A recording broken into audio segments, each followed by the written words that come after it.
This is a 2008 Oreck XL21. I purchased this at Goodwill last week. I probably am going to resell it. But in the meantime, I thought I would make a video of it.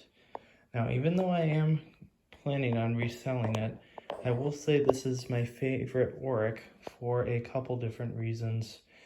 For one, this was the top of the line Oreck, and pretty much even today, there really isn't any Oreck that's made, in my opinion, that's as good as this machine. This Oreck, the XL21, the 21 was signifying the 21-year warranty that these vacuums came with. That being said, that might have shot Oreck in the foot because this vacuum's 13 years old, and it's still working. Not perfectly, but it's still working. And it makes me wonder if that could have been what got Oreck into a little bit of trouble, just because of the warranty expense of fixing these machines, even though they're not really that difficult to fix. A lot of people don't like Orecks, and I understand that. They're not the best deep cleaners. They don't have a very large fan, so they don't generate a ton of airflow at the base of the machine. What's nice about the XL21 is that it does have a slightly larger motor and a slightly stiffer brush roll. So it does clean better than most other Orecks, but it still won't compete against most good upright vacuums. Now, to be fair though, Orecks really do still have a good use. If you don't have a lot of carpet, even if you do have carpet, if you have mainly low pile rugs and delicate rugs, these do just fine. You don't really need a lot of agitation to clean low pile rugs. So in that regard, an Oreck is just fine for that. Older people love them because they're so lightweight. Cleaning ladies still love them because they're lightweight. You still see them used commercially, and it's really not that often that I come across an Oreck that can't be fixed. They are pretty reliable machines. You can still get parts for most of them, even some of the older ones. Not super old, but older-ish. I mean like 10, 15 years old. So all in all, they are good vacuums. This one came with the owner's manual, along with some scent tabs and an extra belt.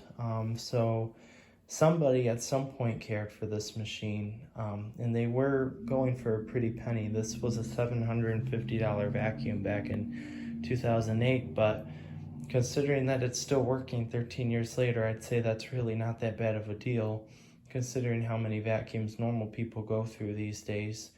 In that time, probably most people would have 3 or 4 vacuums.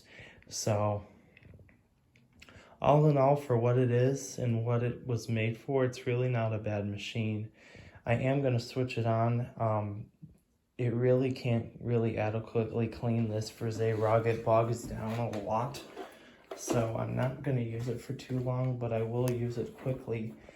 It has a brand new genuine HEPA bag in it, and this is a 2-speed, so it has the low speed for floors and then the high speed for carpets. This ain't going to sound too pretty because this vacuum really cannot handle this Frise rug, but we'll go through it quick anyway just so you can hear it.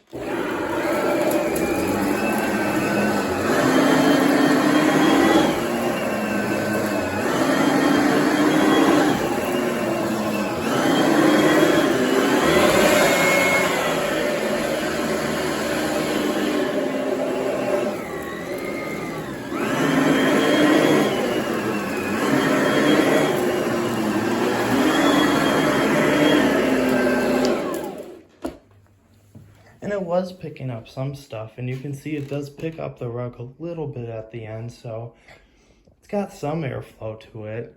It's not the worst cleaning vacuum in the world, but like I said, for the right audience and for the right buyer, these really are still a very good vacuum. Like I said, I don't come across too many that don't work, so I think Orecks do get a lot of crap. I think they're better than a lot of people think they are, even though they're not the best. Other than that, I don't think I really have anything else to say about the machine other than, in my opinion, it's the best Oreck they ever made. And like I said, every Oreck that I've ever come across, I've probably had about 20 Orecks change my hands over the last 10 years. None of the ones I had were ever so bad that they couldn't be fixed. So, but anyway, that is the Oreck XL21, and I hope you enjoyed the video.